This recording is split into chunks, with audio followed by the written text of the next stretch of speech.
Is that if you look at the countries that really want this war to end, except for maybe Israel, and to some extent the Indians who just don't get it, but we'll leave them aside for a second.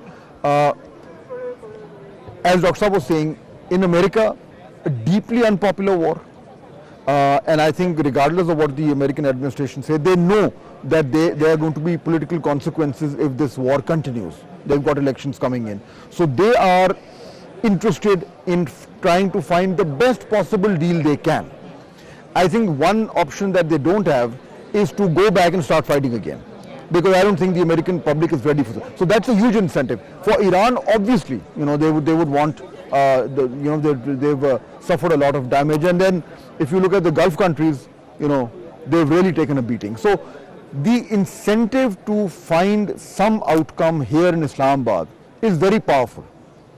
And if they can't do it, God forbid, it would have to be something extremely unfortunate that would make it happen. Otherwise, I think the momentum seems to say that something or the other will come out.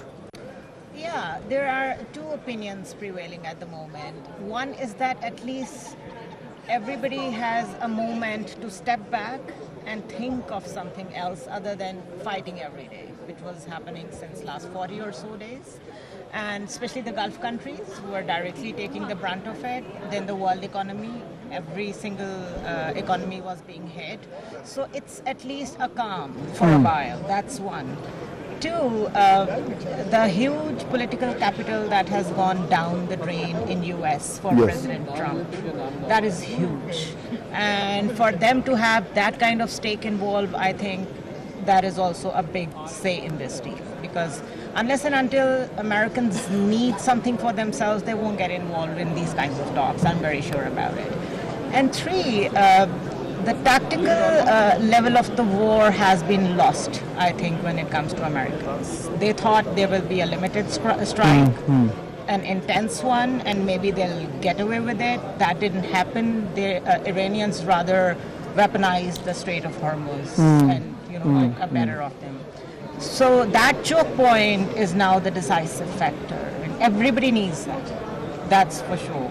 Let it be Gulf states, let it be US itself. And we were talking about how Iranians have talked about, they have actually brought in their trade minister, I believe, over here. So they are interested in their sanctions to be lifted in the first place at all. So economy is involved, political capital is involved. These are huge things, I think. And this makes me very optimistic about the baby steps that we can take towards the larger picture, towards the peace, enduring peace. But of course, the conflict is 40 or 50 years old. So we have to basically wait, because information is tightly controlled. And again, I think it makes sense to control information because of the sensitive nature of the critical juncture where we are at. It is so easy for miscommunication or discommunication to become a spoiler. So it's important to keep the information tightly controlled. But Dr. Maria, I'd like to revert to something which is closer to home. I know this is home, and they are our guests, and they are here, and we are hosting them. But as the old American saying goes, okay, what's in it for us? And I think there's a lot in it for us here. I was just saying the previous hour that this is like if I were to use a sport analogy, that after the sports, and there is a medal stand, and everybody, the gold, the bronze, and the silver. So we are already on the medal stand. The others are still trying to find we are there, whatever happens.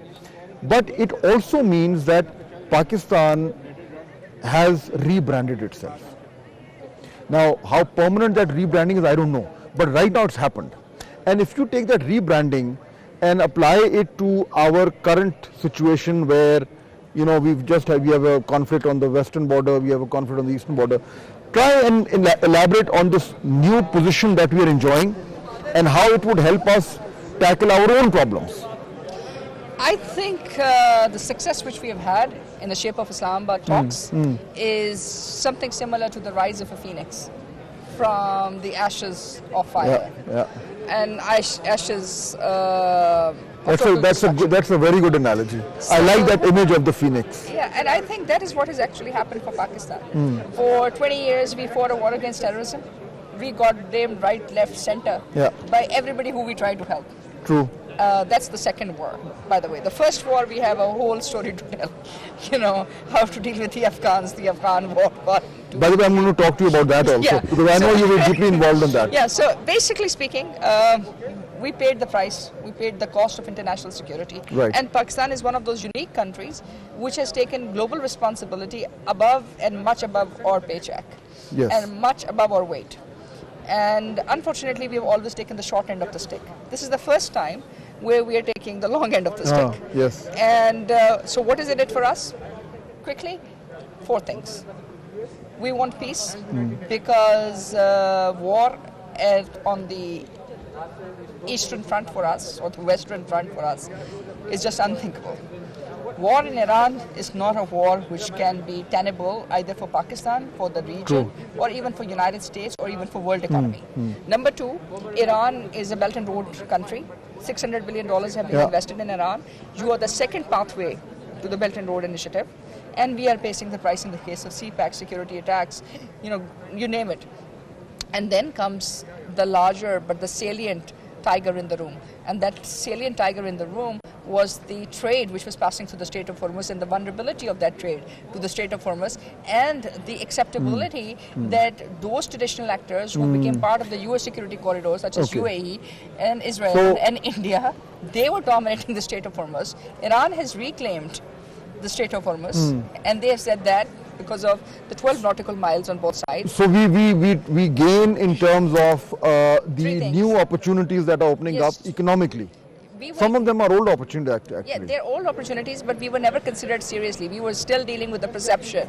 So the perception was that Britain was controlling the Strait of Hormuz in terms of its connections with UAE. But once the war went, UAE's first exit of the billionaires was the Brits. So if you have FOB Karachi, which gets reignited, and you have Iran, then you're talking about a new economic